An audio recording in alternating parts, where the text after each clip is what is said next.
দুর্গাপুরে ইএসআই হাসপাতালে এক বৃদ্ধ রোগীর মৃত্যুকে কেন্দ্র করে চাঞ্চল্যের সৃষ্টি হয়েছে। মৃতের নাম মনোহর গোপ, 85। তিনি অন্ডাল গ্রামের বাসিন্দা ছিলেন। পরিবার সূত্রে জানা গিয়েছে, বৃহস্পতিবার পেটে ব্যথার সমস্যার কারণে তাকে হাসপাতালে নিয়ে আসা হয়। পরিবারের সদস্যদের আশা ছিল চিকিৎসার মাধ্যমে তিনি সুস্থ হয়ে বাড়ি ফিরবেন। কিন্তু হাসপাতালে ভর্তি হওয়ার কিছুক্ষণের মধ্যেই তার মৃত্যু হয়।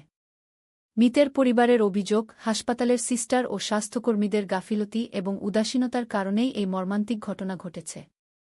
চিকিৎসা পরিষেবায় অবহেলার অভিযোগ তুলে ক্ষুব্ধ আত্মীয়রা হাসপাতাল কর্তৃপক্ষের বিরুদ্ধে সরব হন। ঘটনার প্রতিবাদে পরিবারের সদস্যরা হাসপাতালের সুপারিনটেনডেন্টের কাছে লিখিত অভিযোগ দায়ের করেছেন।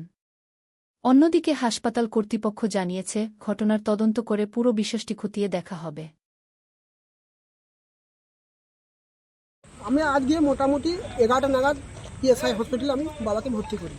ভর্তি করার পর ওরা দুটো আমাদেরকে ইঞ্জেকশন দিয়েছে। কী ইঞ্জেকশন দিয়েছে কিন্তু সেই সম্বন্ধে আমাদের জানা নেই। ইঞ্জেকশন দেওয়ার পর বললো আমাদের দুতলায় ভর্তি করলো, 2 নম্বর ক্যাবিনে ভর্তি করলো। 2 নম্বর বললো সিস্টারগুলোর কাছে আমরা যাই। সিস্টারগুলো বললো এখন সময় লাগবে, আমরা দেখছি। এইভাবে ওরা মানে আমাদেরকে এইভাবে হেনস্থা করছে। হেনস্থা করার পর ওরা একটা আমাদেরকে ওষুধ দিল। ওষুধটা নামটা বলে দিচ্ছি। ওষুধ দেওয়ার বললো যে এই ওষুধটা তুমি খাইয়ে দাও, কিন্তু ওদের কতটা খাওয়াতে হবে, কি পরিমাণ কিছু বলেছিল? পরিমাণ কোনো বলেনি। বললো তোমার বাবাকে গ্লাসের মধ্যে দিয়ে এই ওষুধটা খাইয়ে দাও। আমরা সেই ওষুধটা ওকে খাওয়াই। খাওয়ানোর পর আমরা মিনিট পাঁচেক মতো আমরা টিফিন করতে এসেছি।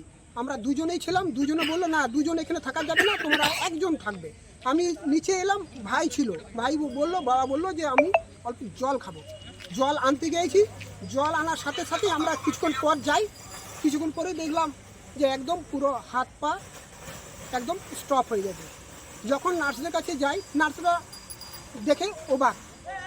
ওরা কিছুই বলতে পারছে না কখন মারা গেল, কিভাবে মারা গেল, কেন মারা গেল, কি মেডিসিন দিয়েছে সেই সম্বন্ধে আমাদের কিন্তু কোনো অভিজ্ঞতা নেই। সিস্টারদের গাফিলতির কারণেই পুরোটাই সিস্টারদের গাফিলতি। সিস্টারদের জন্য এই অবস্থা। আমরা একটা লিখিত সুপার স্যারকে লিখিত দিলাম। সুপার স্যারকে বলে এলাম যেন আমার বাবা গিয়েছে, যেন নেক্সট বার যেন আর কোনো বাবা মা ভাই বোন যেন না যায়, যেন ঠিকভাবে যেন ট্রিটমেন্ট দেওয়া হয় প্রতিটা মানুষের। আমরা তো এখানে ফ্রিভাবে ভর্তি করতে আসিনি। সুপার কি বললেন? সুপার বললো যে আমরা স্টেপ নেব। আর আমরা তো এই যে হসপিটালে ইএসআই হসপিটালে আমরা ভর্তি করতে এসেছি, তার বিনিময়ে আমরা টাকা দিই। আমাদের ইএসআই থেকে আমাদের পয়সা কাটে, সেই বিনিময়ে আমরা ইএসআই ভর্তি করতে এসেছি। আমরা কোনো যদি বিধাননগরে ভর্তি করতাম তাহলে সরকারি হসপিটালে, তাহলে আমাদের কোনো বলার একটা জোর থাকতো না। কিন্তু আমাদের এই যে পয়সা দিয়ে, আমাদের মানে পরিশ্রম খাটানির পয়সা দিয়ে আমরা বাবাকে এখানে ট্রিটমেন্ট করতে এসেছি। আমরা কোনো মানে এখানে সুবিধা পাই না। আমার নাম সহদেব গোপ, বাবার নাম হচ্ছে মনোহর গোপ, আমার বাড়ি হচ্ছে অন্ডাল গ্রাম, নতুন পল্লী। আপনি আচ্ছা, আমি যখন ডাক্তারবাবুকে বললাম যে ডাক্তারবাবু আপনারা তো পেশেন্টকে ভর্তি করেছেন, এখানে ভর্তি করার পর যে ইঞ্জেকশন দেওয়ার পর পেশেন্ট কিছুক্ষণ পর বলছে নাকি ছটফট করছিল। ডাক্তারবাবু বলছে না, এটা 72 ঘন্টা পর ছাড়া আগে কিছু করা যাবে না। কেন করা যাবে না?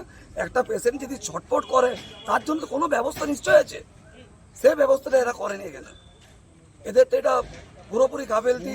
আর এখানকার যারা নার্স তাদের প্রচণ্ড ব্যবহার খারাপ, তাদের সঙ্গে একটা কথা বলা যায় না, সবসময় দূর করে। এরা এমন করে যে কি বলবো, সে কিছু বলার নেই।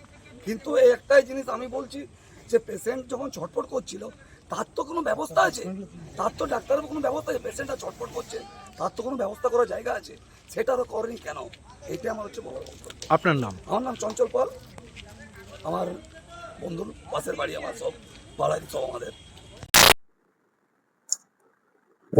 রুগীর আত্মীয় স্বজন যিনি মারা গেছেন আজকে, যে কোনো মৃত্যু খুব দুঃখজনক। কারণ খুঁজতে গেলে ওনারা আমার কাছে এসেছিলেন, কিছু কিছু অভিযোগ ভার্বালি জানিয়েছেন। আমি ওনাদেরকে বলেছি লিখিত আকারে জমা দিতে। অভিযোগ যদি খতিয়ে দেখে আমি অবশ্যই এটার জন্য আমি একটা তদন্ত কমিটি বিশেষজ্ঞদের নিয়ে একটা তৈরি করব। তদন্তে যদি কারো গাফিলতি দেখা যায়, আমি এটুকু আশ্বস্ত করতে পারি তাদের বিরুদ্ধে কড়া পদক্ষেপ নিশ্চয়ই গ্রহণ করা হবে। আমি আমার ঊর্ধ্বতন কর্তৃপক্ষকে আমি এই ব্যাপারে প্রয়োজনীয় তথ্য আমি জানাবো। এটা কি স্বাস্থ্যকর্মী কম থাকার কারণে এই গাফিলতিটা হচ্ছে?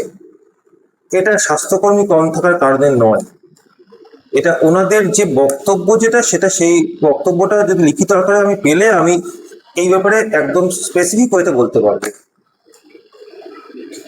আপনার doctor Dipanjan Bakshi, superintendent, ESI hospital, Durgapur.